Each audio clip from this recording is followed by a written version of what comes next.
Joe Rogan just got some more controversy.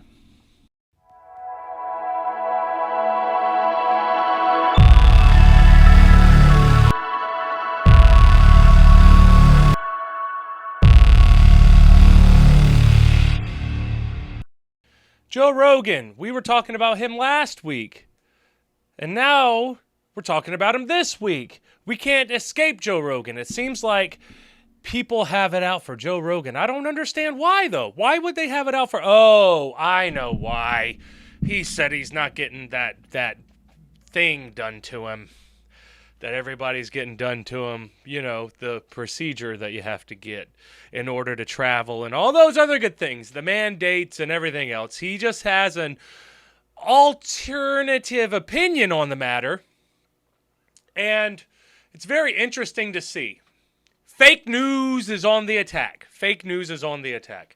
And now, this seems like one of the more obvious things that we would be able to see that's literally right in front of your face. But if someone didn't point it out, you would have no idea. So, a few months ago, Joe Rogan explained on Instagram that he had contracted COVID. And then the news covered it. They explained, or they tried to make him sound like he was crazy using horse dewormer, which he was using, something that they use for horse dewormer, but it's not only a horse dewormer. You can use it for various different things. Apparently, that's what they say. But CNN posted a video of Joe Rogan, of his Instagram video, and it looked like it was edited. And Friday, Joe Rogan posted a video saying that this was yellow journalism or fake news. Check out the video. And it turns out I got COVID. So we immediately threw the kitchen sink at it. All kinds of meds, monoclonal antibodies, ivermectin, Z-Pak, prednisone, everything. Obviously, that looks very different. That looks very different. And then if you go to their website, look up that story, and then play it on his Instagram, there are very big differences. There are very big differences. And it makes you wonder, did they do that on purpose? It looked like they put on the zombie filter to make him look discolored to where he does not look like he's doing very well. Doesn't look like he's doing very well. But that's what they want. CNN, if you look at their sponsors, brought to you by meh. Brought to you by meh. You can just Google Joe Rogan, and then you'll see the different sponsors who are supporting him. CNN Tonight, brought to you by Pfizer. Or supporting CNN. And then you see CNN is doing everything that they can to make sure that anybody who says that they used monoclonal antibodies, ivermectin, or a Z-Pak are crazy.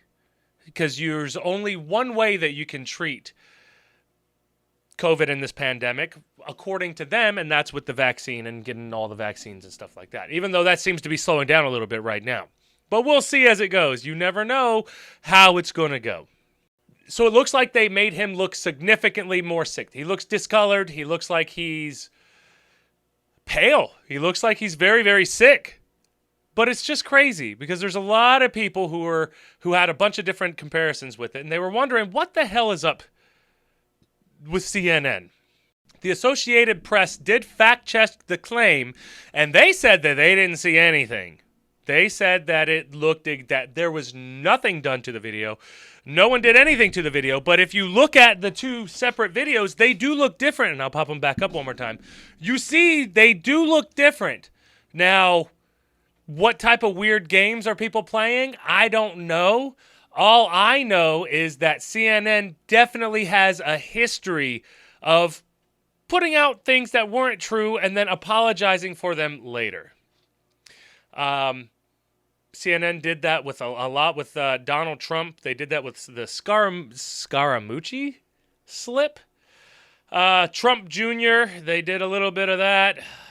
17 intel agencies lie. The CIA, NSA, and FBI concluded that Russia interfered in the 2016 election. Nonetheless, CNN has repeatedly claimed that all 17 agencies came to the same conclusion about Russian meddling. There's just so many random little small lies that just makes you wonder, like, what? And don't get me wrong, I'm sure that Fox News is the same way. I'm sure that CNBC, MSNBC, they all have their own biases. They all have their own agenda. They all have their things that they're trying to convince you of. What exactly are they trying to convince you of? Get your vaccine. That's what it seems like anyway. I don't know.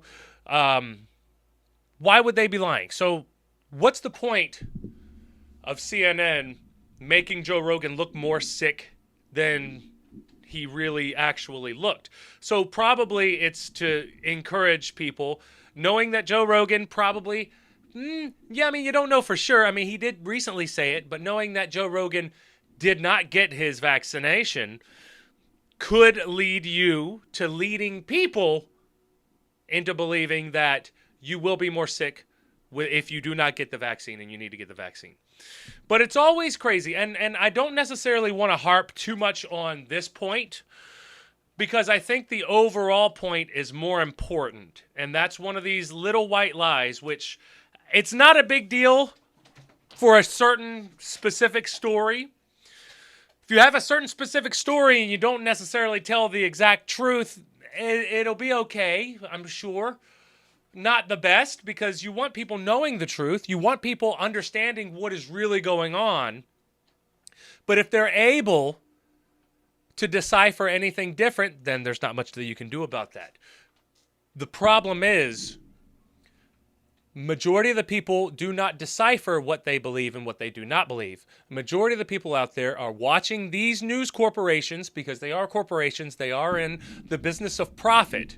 They are not trying to give you information that will help you. They are trying to give you information that will help them increase their sponsorship dollars to where they can get more eyeballs onto their product, where they can then sell that product at a higher price so that they can make some money and get you involved in their news cycle that they want to purvey, that they want to purvey. Everyone has an agenda. Every one of these news corporations, you can see what their agenda is if you pay attention and you pay close attention to the messages that they send every single day. You will see it. You can realize it if you pay attention. But majority of us don't pay attention. We have things that we have to worry about. We have jobs that we have to work.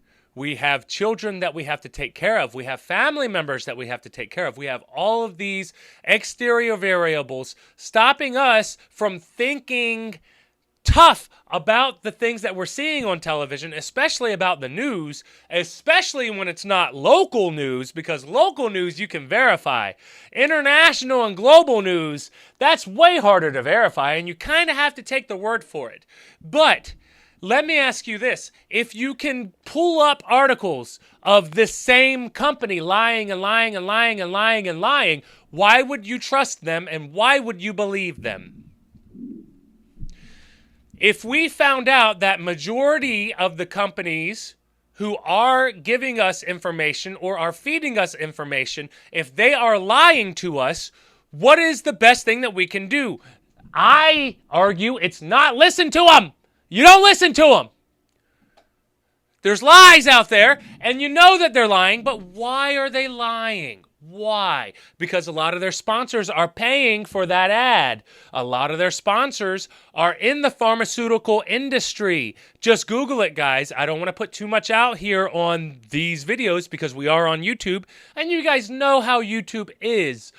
But it is way more important for me to point out to you that we can't trust everybody. We can't trust all these things that are on our televisions. We can't trust everything that they're saying. Because not only are they maybe not telling us the truth, maybe they don't even see what the truth is. If you show somebody or you show two different people the same scenario, One person is going to see it differently than the other. They're going to see these situations differently from each other. So how can you really argue anything? Because it gets so complicated to where we don't necessarily know where all this is leading. We know that most news corporations are in it for themselves. They are not in it for news. They are in the business of news. So they have to create news. They have to make it exciting. They have to get you hooked on it. They have to have people there who are going to make you feel like you're interested in being in it. You want to be involved in the news. You want to, there's something bad going on, and damn it, I'm not going to let that happen anymore. Not on my watch. And if you watch the news closely, you'll see that they are separating people. They are separating personality types from each other to where they do not want to listen to each other, and all they want to do is fight and argue. And maybe that's social media. Maybe that's a societal thing that we're in right now. Maybe humans have always wanted to fight each other. Maybe. I'm just saying, let's not believe all the horse shit that all these companies are putting out, because I don't believe most of it. But do I trust Joe Rogan? Meh.